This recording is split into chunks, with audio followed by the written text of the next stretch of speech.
দেহের প্রতি আসক্তি ত্যাগ অর্থাৎ আমি দেহ, এই মনোভাব ত্যাগ করাই জীবন মুক্তি।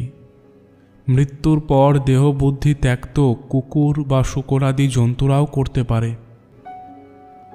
পরমাত্মায় চৈতন্যরূপে প্রত্যেক দেহের মধ্যে বিরাজ করছে।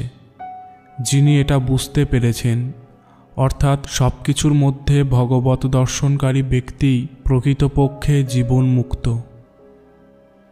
যেমন সূর্য সমস্ত জগৎকে আলোকিত করছে, তেমনি স্বয়ং ব্রহ্ম প্রত্যেক দেহকে প্রকাশিত করে সর্বত্র বিরাজ করছে।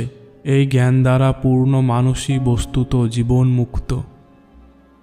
যেমন নদীর জল, পুকুরের জল এবং ঘটের জল এই সমস্ত স্থানে প্রতিবিম্বিত হওয়া সত্ত্বেও চন্দ্র কিন্তু একটি, সেইরূপ ভিন্ন ভিন্ন দেহের মধ্যে দিয়ে প্রতিবিম্বিত হওয়া সত্ত্বেও চেতনা বা আত্মা কিন্তু এক এবং অদ্বিতীয়।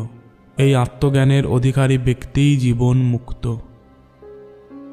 সৃষ্টির সব কিছুর মধ্যেই সেই পরম ব্রহ্ম বিরাজ করছে, তাই ব্রহ্মকে ভেদ অর্থাৎ বিভাজ্য বলা যাবে না। আবার যেহেতু ভিন্ন ভিন্ন দেহের মধ্যে দিয়ে প্রকাশিত হচ্ছে, তাই ব্রহ্মকে অভেদ অর্থাৎ অবিভাজ্যও বলা যাবে না। ব্রহ্ম ভেদাভেদের ঊর্ধ্বে।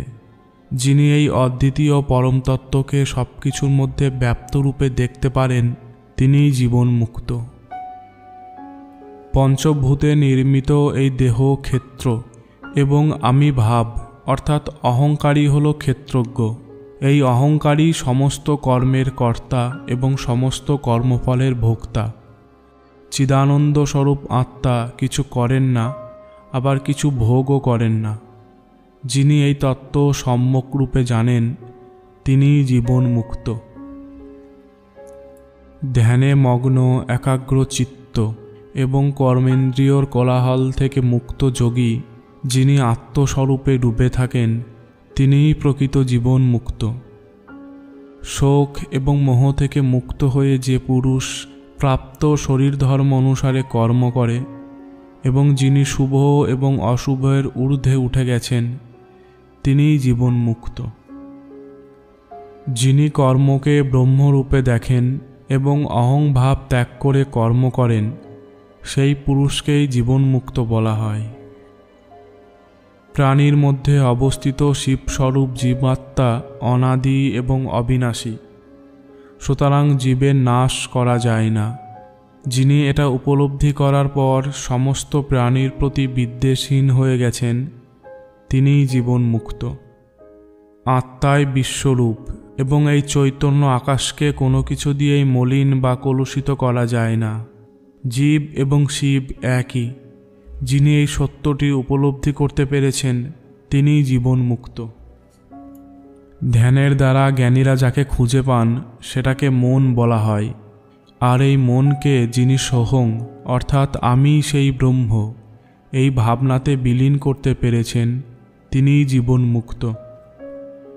মনকে ধ্যানে মগ্ন করে যিনি নিত্য অভ্যাসে নিয়োজিত থাকেন এবং যিনি এটা বুঝতে পেরেছেন যে বন্ধন অথবা মোক্ষ দুটোই মিথ্যা, সেই সত্যদ্রষ্টা ব্যক্তিই হলেন জীবন মুক্ত। স্বভাবসিদ্ধ গুণের দমন করে যিনি একান্তে বিচরণ করেন, সেই ব্রহ্মরসের আনন্দপানকারী ব্যক্তি জীবন মুক্ত। যে সাধক সেই পরম তত্ত্বকে নিজের হৃদয়ে সোহম অর্থাৎ আমি সেই ব্রহ্ম এই রূপে অনুভব করেন এবং এই অনুভবের দ্বারা নিজের চিত্তকে প্রকাশিত করেন, সেই জীবন মুক্ত। নিজের আত্মাকে শিবস্বরূপ পরমাত্মা এবং নিজের শরীরকে ব্রহ্মাণ্ড জানার পর যিনি হৃদয়ে স্থিত মোহকে চিদাকাশে বিলীন করেছেন, তিনিই জীবন মুক্ত। জাগ্রত, স্বপ্ন, সুষুপ্তি এই তিন ভিন্ন ভিন্ন অবস্থাতে যিনি সোহম অর্থাৎ আমি সেই ব্রহ্ম এই অনুভূতি দিয়ে পূর্ণ থাকেন, তিনিই জীবন মুক্ত।